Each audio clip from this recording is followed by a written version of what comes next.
Hello, Acres of Diamonds community. I am Scott Gibbs here with co-founder DJ Ligori and his near and dear friend Rob Sorce. And we are here for Acres of Diamonds podcast number 23. And DJ was very excited to introduce us to Rob today because Rob is an entrepreneur and has always been an entrepreneur. And DJ and I are not entrepreneurs yet, but we're trying very, very hard to be entrepreneurs. So we're looking forward to seeing what we can learn from someone that's been immersed in it for a few years. And DJ, why don't you take the lead today, asking the questions and help educate us? Yeah, so Rob is essentially our mentor, and if we could say, and we are the students today because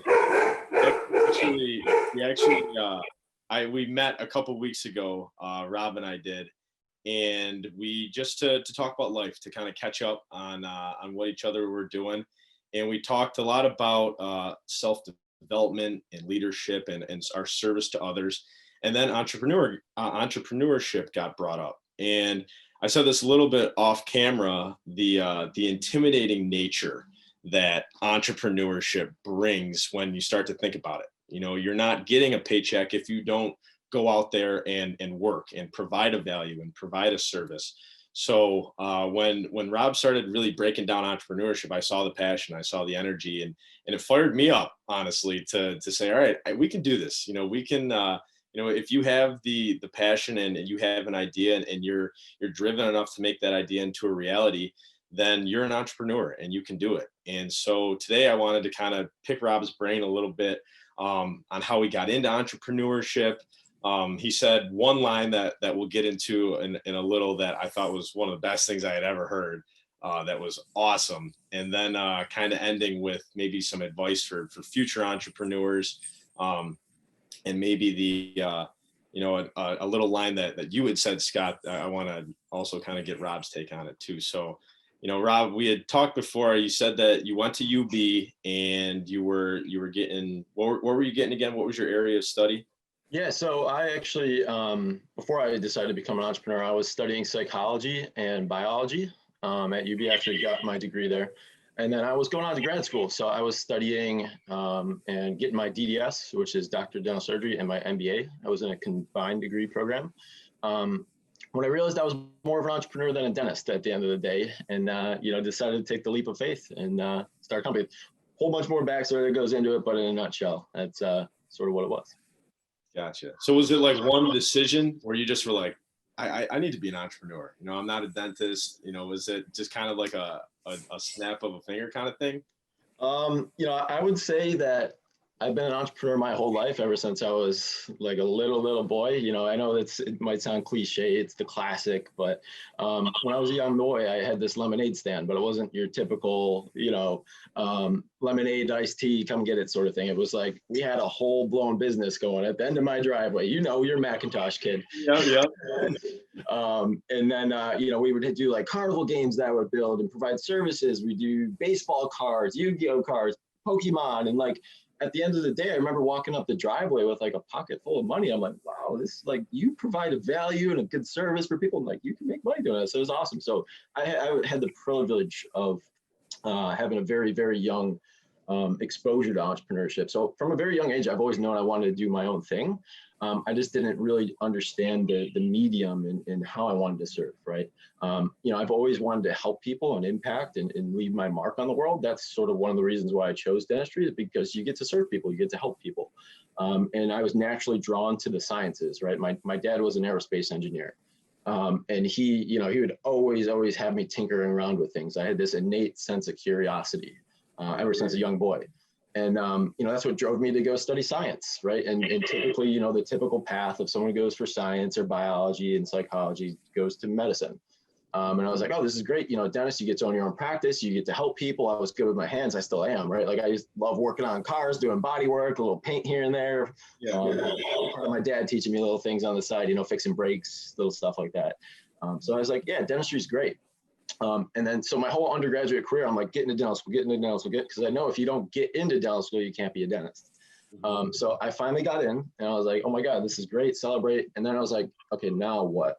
Like, why? You know, it was like, I started, you know, I've always been big into personal development and introspecting and reflecting and all that sort of stuff. But I was like, really, like, now what? Like, okay, so this is it. I'm going to be a dentist, right? Because the hard part's not becoming the dentist, it's getting into dental school. That's what everyone, like, no one will tell you that. And so I was like, you know, I went on this deep personal development journey, and, you know, I did everything from running decision matrix analysis to going and floating in one of those sensory deprivation spas. And, it wasn't like an overnight decision where I just woke up and said, yeah, you know what, screw dentistry sort of thing. I'm going to go do my own thing. You know, it was a lot of factors and things that went into it. And at the time being, I actually had met my business partner in my senior year of undergraduate studies. He was actually my professor. He teaches entrepreneurship at UB. And, you know, we had built this relationship, this sort of mentor-mentee relationship. And I had done a grant, and we had gotten a grant, and I had helped him build some entrepreneurship modules over a summer. So we began working together that way. And we sort of got into this business, and I decided, okay, it's either dentistry or continue pursuing this entrepreneurial path. And at the end of the day, the biggest deciding factor for me was I wanted to serve more people than I could with my own two hands. So that's when I decided to write into leather and never look back. So it's been a journey for sure, to say the least. Yeah, that is awesome. So when you initially decided to shift your path from dentistry to entrepreneurship, and you said you'd met your business partner, that professor, did you initially have an idea of the avenue of entrepreneurship you wanted to do, like service you wanted to provide? Or was it kind of like, all right, I'm going to be an entrepreneur, now let's find an idea? Or was it, all right, I have an idea, now let's be an entrepreneur? You know, what was kind of the journey there? It's kind of a little bit of both, right? I wouldn't say it's binary. It's not A or B. You know, you have to make the commitment first internally, right? You know, it's part of the process. If you're not 100% committed, then might as well go find something else, sort of thing. You know what I mean? You make that internal commitment, right? And then after that, there is no one like idea that's the holy grail sort of thing, right? When you first start out, you're going to think you have it all figured out, but you don't, right? Everyone thinks entrepreneurship is like, okay, you start your business and here, since we're backward in the camera here, then there's this growth, right? And in reality, it's never a linear path. It looks more like this, right? And like, as long as you're moving that way, you're good, sort of thing. So yeah, we did start out with this initial idea. We wanted to serve college students. It was called Thriving Venture. You know, we wanted to produce entrepreneurship content. You know, it was kind of in parallel with this grant that we're getting, and what inspired that. And wanted to help college students to sort of grow and start companies and start businesses. We wanted to inspire entrepreneurial activity. And it's interesting because where my business is at nowadays, at its core, that value and that philosophy is still at the core of what we do. We want to inspire entrepreneurship. We want to inspire entrepreneurial activity and help businesses grow, survive, and thrive, especially through this tough time that we're in. You know, global pandemic and everything. The businesses that we serve need us now more than ever, sort of thing. So, but yeah, we started out wanting to actually serve college students. And to this day, just to show you the progression, we serve service professionals. So home care pros and personal care pros. So anyone who takes care of your house, roofers, plumbers, contractors, HVAC technicians, and then personal care pros. So that's your like barbers, estheticians, hairstylists, personal trainers, wedding photographers, you name it. Anyone who provides a service, we're here to help. And we help them gain new clients. So yeah, I mean, so starting out, wanting to help college students to where we're at, I mean, you adapt, right? You pivot, you change. And that comes from, we were having some discussions off camera here, from holding empathy interviews, right? And really understanding who you're serving and how you want to serve them. Yeah. Did you start, how did you make money before you started making money? Yeah, that's the age-old question. You know, I think this was one of DJ's questions that he wanted to get into. Should I spill the beans on the quote, DJ? You can let it fly. Right. Yeah. So I always say this is a sort of personal philosophy in that you just have to be scrappy, right? You, as an entrepreneur, you have to learn to eat glass, right? That's the quote there, DJ. So yeah. Plug it in there. And what do I mean by that? So you have to make money, because I know off camera, Scott, we were talking that like, hey, were you in corporate America? What did you do? So I made money by sort of buying and selling things and doing side hustle things, right? Like I fixed phone screens for quite some time. You know what I mean? I would buy and sell phones. I would buy a phone screen with a crack screen. And like, I would just started out doing it for my friends and family. And then they're like, hey, how much do I owe you? Right. Like, and I started I posted flyers all around UB. Like when I was at UB, like I literally made printouts, right? With a cracked screen on one half and said, hey, look familiar? I can fix your phone screen for you, sort of thing. Give me a call. And posted them all around UB. I mean, my gosh, I was getting so many people messaging me. So like, I was scrappy with some side hustle things and just like willing to eat glass, but I also had a part-time job at Delta Sonic. So I would wipe cars on the weekends. I'd be there at 6 a.m. out there wiping cars, power washing, doing things like that. It's a really good gig. You know what I mean? Especially if you're in college. You're flexible. You can create your own schedule, tell them when you want to work, and it's good money. The tips are pretty good. So I've always been a side hustler, a gritty son of a gun sort of thing. You know what I mean? You got to find a way, you know what I mean? And along the journey, it might take some time, like when you're in the product development phase where you guys aren't seeing any revenue, right? And if you have founders and another team, you have to be okay, and everyone has to be okay with that, right? Because if you can't provide and you can't put food on the table at the end of the day, then you're not going to be able to show up as your best self for your business. So you got to eat glass. That's what it is. You got to do the things that people aren't willing to do, make sacrifices. Yeah, I absolutely Is love that all? You have to learn to eat glass? That's the key. Get munching. We were sitting in when we met a couple weeks ago to the Acres and Diamonds community listening. Rob and I met a couple of weeks ago. We were talking about life and everything, and he said, I think one of the most important things to understand in entrepreneurship is you have to eat glass. And I'm sitting there like, what the hell does that even? and so he explained it to me, and I said, you know what, that is such a good rule to not only live by in entrepreneurship, but I thought, even in life, I think the ability to take a punch and to kind of punch back or to lose and get back up and say, all right, let's go again. Scott and I have both been doing a lot of, we've been maybe studying entrepreneurship, or we've been doing these programs where they talk about, failing multiple times in a row. And I mean, one of the guys even said, you will find things you suck at really bad, and you'll keep doing them until one day you realize, hey, I don't suck as bad as I used to suck at this. I'm a little bit better. And I think, all these, the more I thought about it, all these skills that were very evident in entrepreneurship were really very evident in life too. I mean, it was a very good metaphor to, I've used this saying before. I remember when I applied to like 10 jobs straight out of college and said, I'll get one of them. And I think 2 of them emailed me back. And I was like, wow, I thought this would be way easier. And it's totally the opposite of what I thought. So, we had to go through a decent amount of failure before we saw a little bit of success. So I think, when you said that you have to be okay with eating glass and you explained it, I was like, that is, people need to hear that. People need to hear that it's okay to fail. It's okay to fail again. And it's okay to keep failing. The thing that's not okay is to stop. The thing that's not okay is to say, all right, I lost and it beat me. Because there's going to be a lot of things in our lives that beat us down, but the ability to eat that glass is to keep going and to figure out a solution to whatever problems that, you may be facing in your life. Yeah, I mean, you got to be resilient at the end of the day. I mean, that's the thing. You're going to go out and you're going to try things. You're going to make yourself vulnerable. And sometimes the world's going to slap you in the face, right? You got to be okay with taking the punches, like you were saying. You got to eat glass, and you got to make sacrifices. You have to do the things that the mass majority of the population aren't willing to do. Right. I mean, we're sitting here at what is it, 7:30, 7:40, and everyone's probably watching the Bills game right now. I mean? It's like, okay, so go ahead and enjoy that. Do your thing. Right. We're sitting here having meetings. Right. We're sitting here working.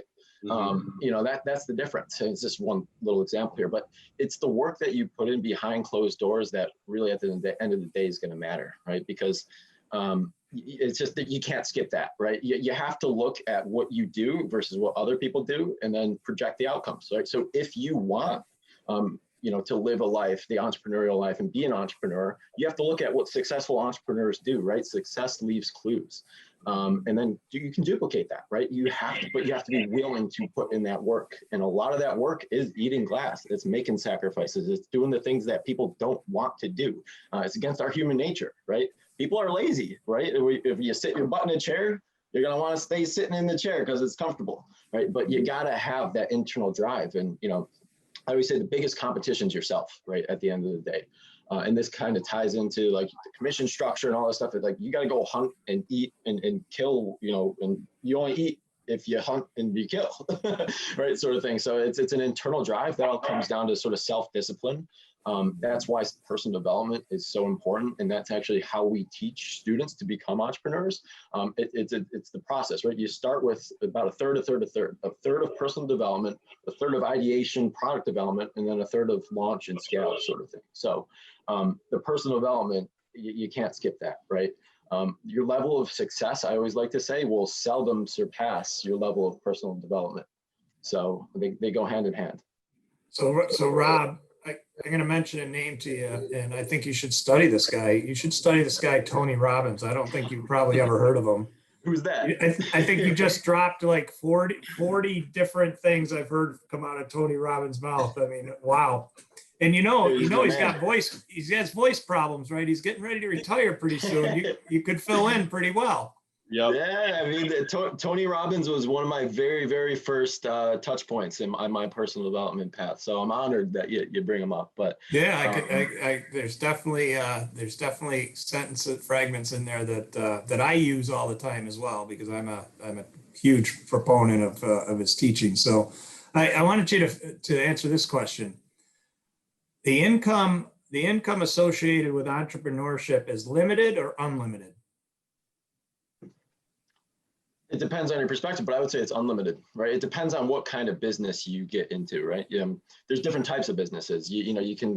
I personally would consider the person who goes and opens a bakery an entrepreneur, hands down, right? And that might be limited, right? Because you reach a certain cap where you can only produce so many rolls in the day, right? You can only serve so many unless you open another location, right? Whereas if you decide to go after a business model that's scalable, I mean, then the world is your oyster, sort of thing. So I guess it depends how you look at it, but I would say it's unlimited. Yeah, I think that's been one of the adjustments for me, being older. I'm 53 and just starting my entrepreneurial journey. And I had to shift, like you noted earlier, from someone that was given customers, right? Basically by the corporation or the organization, to now someone that has to get out there, hunt, and eat what I kill. And that's new, right? That's new. And it's so the mind shift I'm going through is, yep, that's new. And if you get it right, your income's unlimited. Mm-hmm. Your income's unlimited. And the other thing, I really liked something you said about your success will never be able to succeed your level of personal development.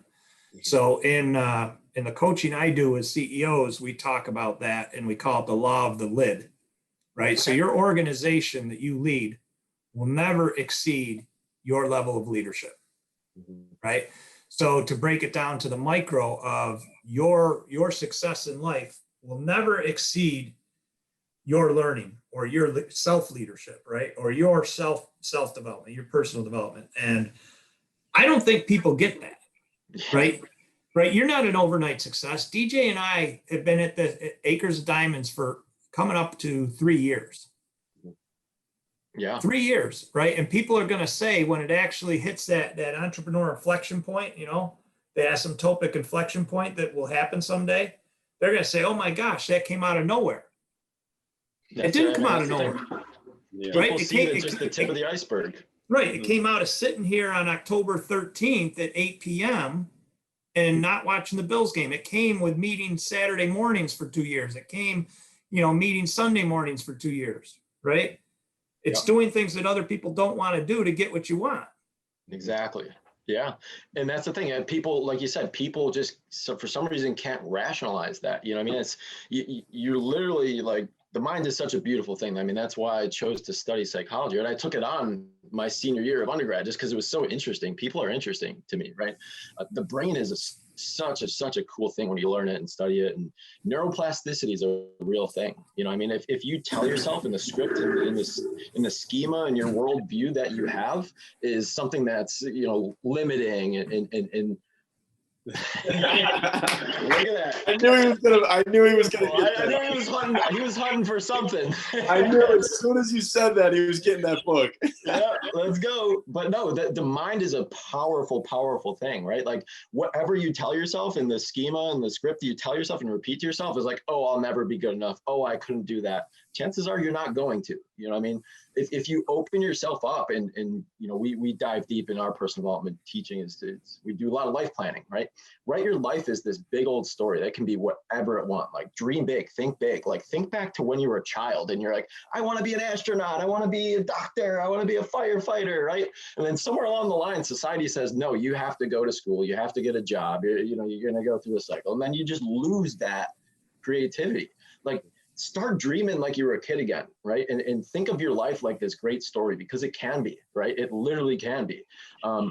Reprogram your brain, right? That's literally what it'll take, right? And then align your thoughts with your actions, develop certain capabilities and skill sets, and then go build the life of your dreams. Literally no one's stopping you other than yourself, right? Rob, I have another question for you. So DJ, you were right, by the way. He's fascinating. So I have another question for you. Did Star Trek predict the future or create the future? See, I was never a huge Star Trek follower. It's kind of before my time, but you know, I'm gonna say they created the future, right? Because I'm a firm believer that the future is in the power of your own control. You know, I know the you know, the movies and the production and everything, they're going to say, you know, they predicted it and everything. So you kind of like with the Simpsons and everything, like they predicted, you know, what was it? The Jenner person or whatever. So little things like that, like, oh, see, the Simpsons said it. They predicted it, right? So like, I guess it's a little bit of both, but I'm a firm believer you're in control of your own destiny sort of thing. Yes, there's certain external factors that are out of your control, but also it's all about how you adapt and react to what you can control, right? Do you want to live your life as this sort of buoy that's getting thrown around by the waves in the ocean? Or do you want to go be intentional about it and live in this state where you are in control, not in a reactive state? So be proactive, right? There it is. But yeah, so Star Trek, I think they created the future. I got to. It's interesting. You're becoming more adamant that they created it as you sit there and ponder it longer. I am. Well, I mean, I don't know too much about Star Trek other than it was, you know, you hear little things in here from my dad and stuff. But yeah, let's say they created it. Yeah. I didn't watch a ton of Star Trek either, so I would have to go with they created it at that aspect. But to one thing that we kind of both touched on, were, you know, doing the things that other people necessarily didn't want to do. And I remember I was actually at a football camp in Columbus, Ohio, and there were a couple of NFL football players actually there. A couple retired and a couple who actually still playing. And one of the days, one of the retired football guys, I can't remember who it was, but he said something that I'll never forget. He said, you know, the difference between the good players and the great players. He was using being a football player as the example. He said the great players loved the dark days. He said the dark days were where the difference was made. And so initially, you know, we had juniors and seniors here all sitting around. We didn't really know what he meant by the dark days, but he said, you know, those days when you wake up at 4:30 and go work out, or those days that, you know, all your friends are out partying and you're at home studying or trying to learn something new or reading a new book. You know, the days where they, you know, things are going on and you're missing out on purpose because you have a greater vision and you have a greater purpose that you're shooting for. I was just reading some philosophy a couple days ago on Abraham Maslow, and he said, you know, it's our job. It's a need that we have to find out who we are. We shouldn't just do it. We need to do it. And it's almost like, you know, we need to find our purpose. And I think when we are in that need and in that mindset of, okay, I have to find what I'm here to do. I have to find my purpose of why I'm on this earth, if not to get too philosophical, but those moments are found when we're exiling ourselves, when we're literally by ourselves and we're grinding away and we're just trying to make a small amount of improvement, have a day of a +1 instead of a neutral day. Little things like that over time, one, you'll see the improvement. You'll see the way that you interact with people, the way that you think about things. And two, you'll feel like you're separating yourself in a good way and for a good reason. So, to those dark days and to those activities that others might not want to do, the people who decide to do them will separate themselves in the long run. Exactly. I mean, think of it just like investing, DJ, and it's important that you say that, right? I don't know if do you guys follow Ed Milet at all? Sure. He has this philosophy. It's very similar to that. It's think of it just like investing. He calls it compound pounding, right? Like you got to pound the pavement. You have to do the things on the dark days, right? Like get up, grind, keep pounding away, make those little improvements. And over time, just like investing, you'll see it asymptotically pay you dividends, right? And that's what it takes, right? And that's what's going to separate yourself from those people. And you got to have those dark days. I mean, I'm a firm believer that when you truly do align what you do day in and day out with your internal calling and your passion, your purpose, whatever everyone will call that, right? Then, I mean, that's how you live a rewarding, fulfilling, and happy life. And at the end of the day, that's what we all want, right? So, but you have to go out and turn your eyes inward, right? And reflect and meditate. And do things that people are like, oh, you're a man, you shouldn't be doing that. Like, who cares what society thinks, right? At the end of the day, who are you as a person? How do you show up? And how do you impact people, right? Like, there's all these societal pressures and things that everyone is subject to, but you got to defy it if you want to live a certain sort of life, right? And some people are totally fine just living an average life and not doing too much and everything. But I know the people on this call and the people listening to this call are certainly not like that. So just know, I mean, you guys aren't alone, right? Don't feel weird doing this sort of stuff, right? Like it's part of the process and you can't skip it. You have to have those dark days. You have to embrace those dark days. Because it's how it's gonna shape you and mold your future, right? And it'll pay you dividends, right? You might not see the results right away, but you have to trust it. You will. I really like compounding pounding. I follow. Pounding. Yeah, I follow Ed Milet, but I hadn't heard that, and it's obvious by his physique that he believes in that in the weight room as well. Oh yeah, yep. That's awesome. Amazing. Compound pounding. Well, DJ, what else on the list for our guests today? Well, so the other thing that I was always curious about, and the reason I thought about this is because this is what you told me, Scott, and it was actually a little bit from my father as well because of his job. So my father's a real estate agent, and he works solely based upon commission, essentially. And I remember when we were discussing about my current job and the new commission plan that I had. And he said, there's nothing like eating what you kill. And I thought about that and I talked to my father about that. And he said, oh, there's nothing like it. He said, I remember when I used to work at Kodak and I used to stack 10 times more film than everybody else. And we all got paid the same rate. And I said, this is bullshit. I should be getting paid 10 times more than these people. And he said, that's when I realized I needed to be self-employed and I needed to work on commission. The harder I worked, the more I got paid. So, to that point, Rob, I wanted you to kind of, weigh in on that. Were there ever moments where you were like, I got to go out and kill something. I got to go out and get something because, maybe something wasn't going your way or you were running into a problem and you maybe had a doubt or a fear. How did you get past that type of those obstacles? I mean, yeah, it's funny that you say that because there literally has been a point in my life where you literally look at your bank account and you're like, shit, like, how am I going to pay rent next month? How am I going to pay my phone bill? How am I going to do it? Right. And you're like, you feel like I need to go kill something right now. Right. And this is when in the day when I was, being gritty and I'm big into cars and everything too. Like I'll buy and sell things. I mean, I've been an entrepreneur my whole life sort of thing. And it's just like, I got to go find something. I got to go do something. I have rent I got to pay. I have my phone bill I got to pay. Like it adds up. Right. And it's funny because the human mind, again, go to neuroplasticity, right? If you set your mind to going and accomplishing something, it's incredible how powerful, like everything just seems to align, right? And it seems to happen, right? I don't know if you guys like religious or not, or like everything, but I'm a firm believer in that, like, everything happens for a reason, but at the right time, right? Like there's more to it than just everything happens for a reason. And I would say that, like, when I was at that point where it's the lowest of my low, I tend to dive deep into faith and things like that. Not just when I'm at a low point, but like I align with that in my own philosophies a lot.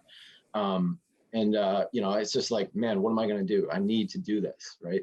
And I go out and made things happen, bought a car, sold a car, did some phone screens here, kept going in the business, kept grinding, because at the end of the day, like it feels great when you kill something and can bring it back and eat it, and then you can share it. And like, now I'm comfortable, right? It's like, okay, you can go out and create value, right? And turn things and flip things and make a profit.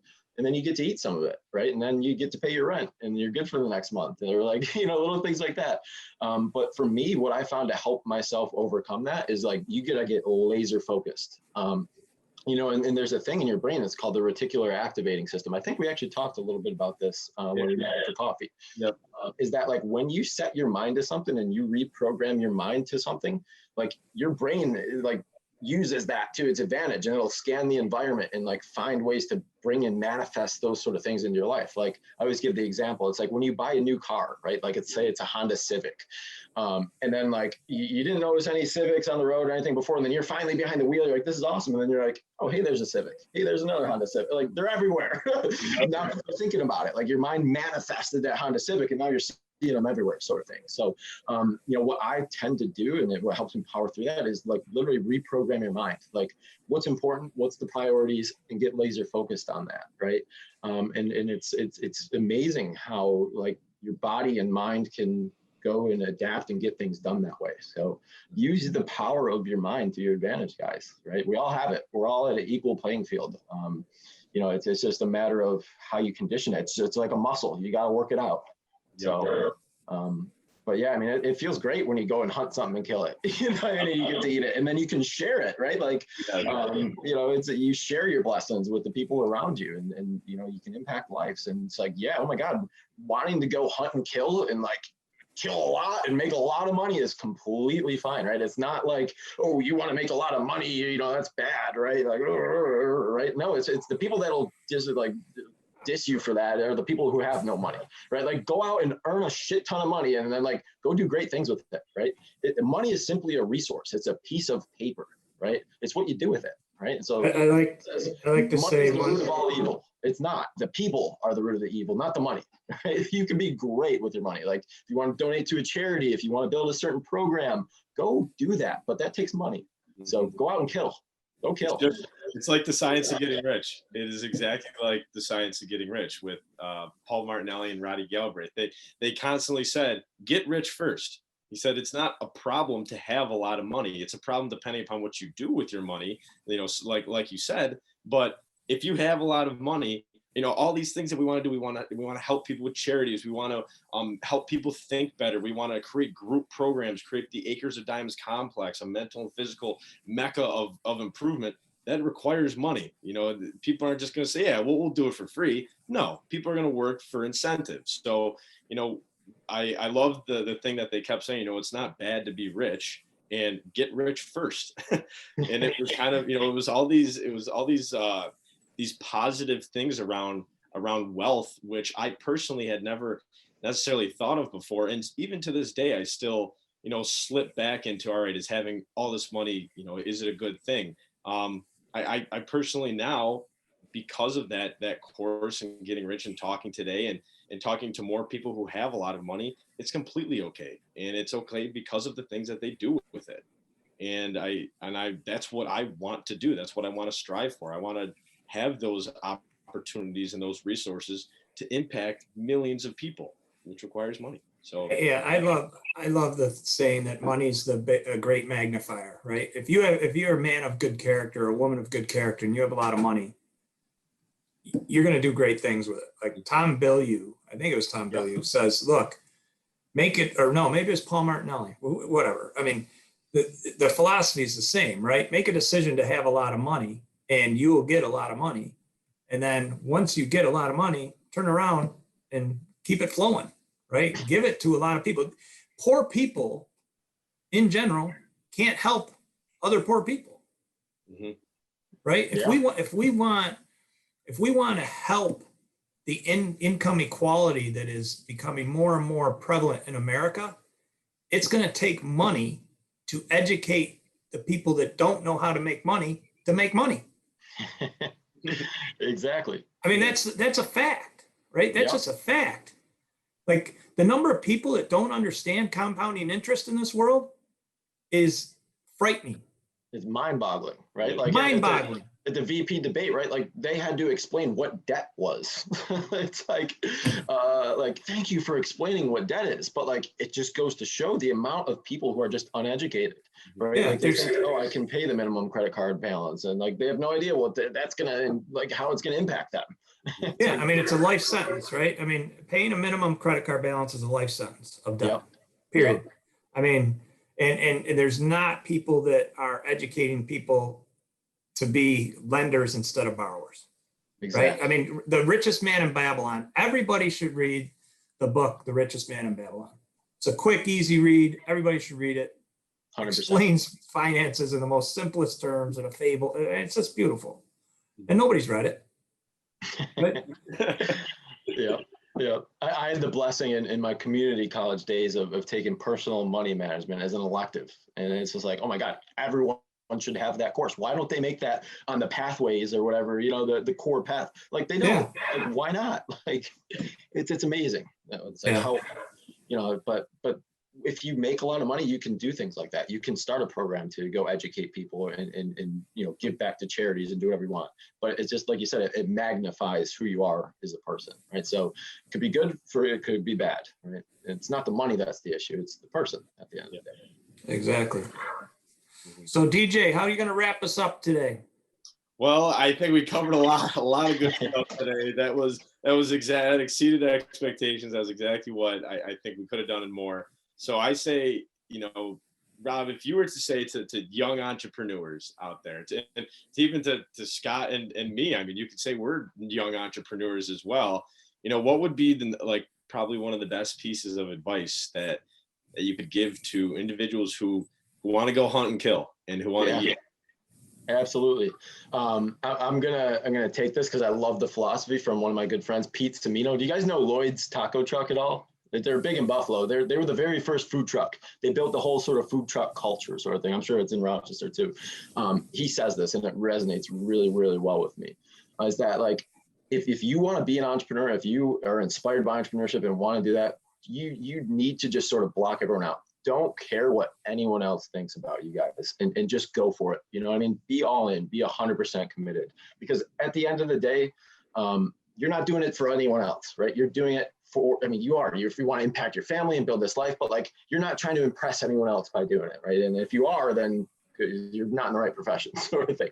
But don't care what other people are going to think. There's always going to be the haters. There's always going to be the people that don't believe in you, because you have to put in the work, right? That those dark days in the bottom of the iceberg sort of stuff that no one's going to see. And they're going to hate on you, right? They're going to say they don't believe in you. They're not going to see the actual success, the fruits of your labor, right? So don't care what they think. You have to ignore that, right? And just go for it, right? Be all in, make that commitment. Entrepreneurship is all about taking the first step without seeing the full staircase, right? And having faith and the desire and the courage to go up and make the next step and build and go to that through the whole journey, right? Is that stairway, because you're going to take the first step and you're not going to see the whole staircase sort of thing. It's just inevitable, right? You're going to come across things that you had not yet anticipated. I was a scientist. I was so process oriented and predictions. And like, if you mix this beaker with this beaker, you will get this reaction and this outcome every time. That's not entrepreneurship. It's 1 + 1 = whatever you want it to be, sort of thing. It's you have to take the first step, and that requires courage, right? And at the end of the day, what is courage? Courage is taking action in the presence of fear. So I know it's going to be intimidating. It's going to be tough. What are people going to say about you? What are they going to think? And that, believe it or not, will wipe out like all of your competition. A lot of people will just shake off from there. They won't become entrepreneurs. So don't care what people think. If you really believe in what you're doing and why you're doing it, go for it. You know what I mean? And it's going to require that level of commitment, because when things get tough, you're going to need that to pull through. So be 100% committed, be all in, and don't care what people think. Awesome. Fired up right now. I'm ready to be an entrepreneur now, DJ. I think I am too. I think Let's Rob go. really inspired us. That's what I like to hear. Tony Rob Sorce Robbins. Oh yeah, Tony Robbins, Sorce Robbins. All right, gentlemen. Thank you. That is what am I saying? Acres of Diamonds podcast number 23. That's a wrap. Rob, DJ, thank you so much. It was awesome. My pleasure, guys. Hey, any way I can serve you guys, any way I can get involved, let me know. I'm more than happy to help. Awesome. Very good. Thanks, Rob.